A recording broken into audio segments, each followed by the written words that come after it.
Elbert County, and some parts of possibly Jackson County. Columbus was very instrumental in the Kia plant coming to that area. It didn't happen by accident. So we have to look at a reasonable approach to bringing industry to our area. The way we do that is we form a regional agreement. And in that agreement, we go after, as a region, not competing against each other. Sometimes you don't get things because you're competing against each other. Columbus has been very successful in bringing those communities in that area together, and that is the way that you can bring industry. Now, there are other things that you'll need to do as far as education, but immediately I can see where just a cooperative agreement among our surrounding counties will make this region grow and will show cooperation among agencies, among regions. We already have a regional development center on Research Drive. There's already things going on, such as water planning and other types of planning. But we need to look at economic development as a region. I think we'll be very successful. That's what has worked in other communities, and I feel that it will work in Athens right now. I also feel like we have to really look at this responsibly in a way that looks at short-term and long-term job development. Because we can't just put a quick fix on something and say that we've taken care of that.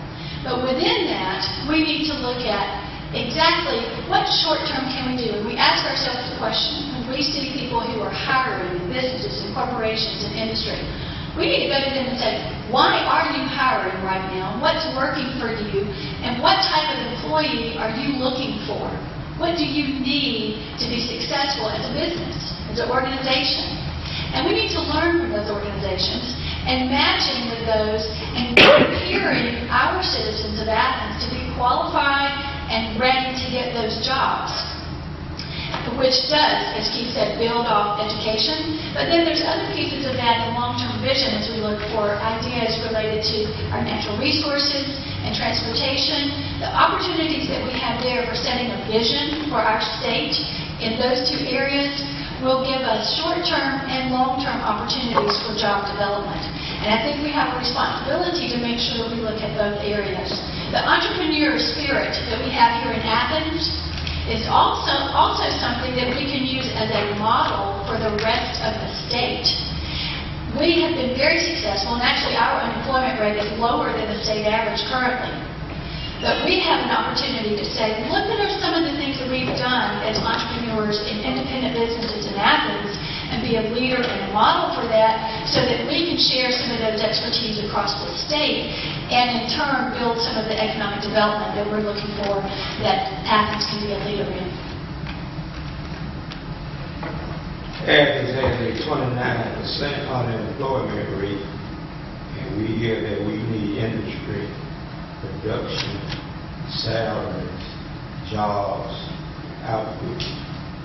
Number two, Georgia Power has asked the Public Service Commission for yet another rate increase to fund projects that are years in the making, increasing the average electric bill roughly $18 per month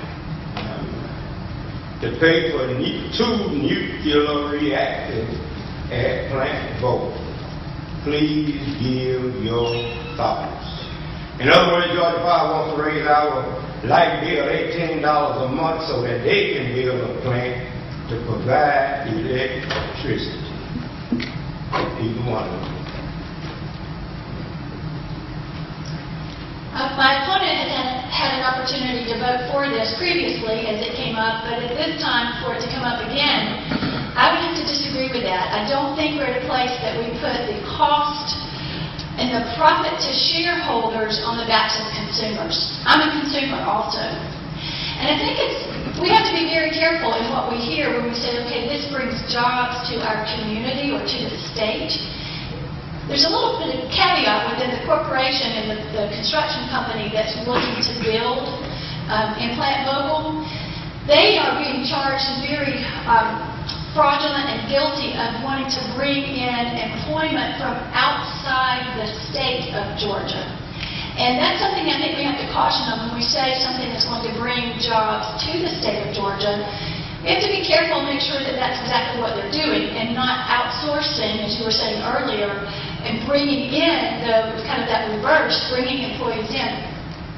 And they're wanting to do that and undercut the Davis-Bacon Act, which guarantees fair wages to our employees for the rate that they're to receive here in Georgia.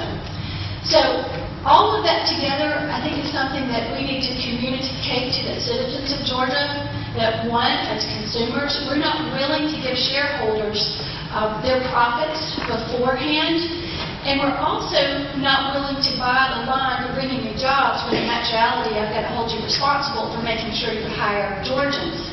And third, we also need to make sure within this that we don't give them an opportunity to use it in a way that brings the economic structure or the wealth to the corporation in a way that doesn't support and provide for the individuals.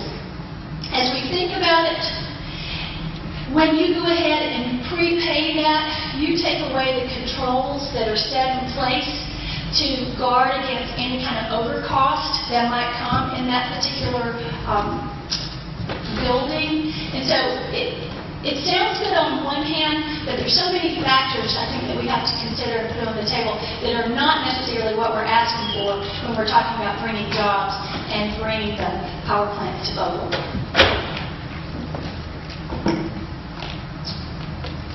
Let me clear up something that's not exactly correct in this question. First of all, we cannot build for nuclear reactors in this particular rate increase that Georgia Power is asking. What was voted on, and let me explain to you why. The reason is they have to incur expense first by PSC rules. Then they can charge the rate payer. Those are by PSC rules. Of this most recent request that they have asked for, it has not been given to them. That will be voted on by the Public Service Commission. But once again, they cannot charge you in this case until they actually incur the cost. Now, and that I've said that, Georgia Power has been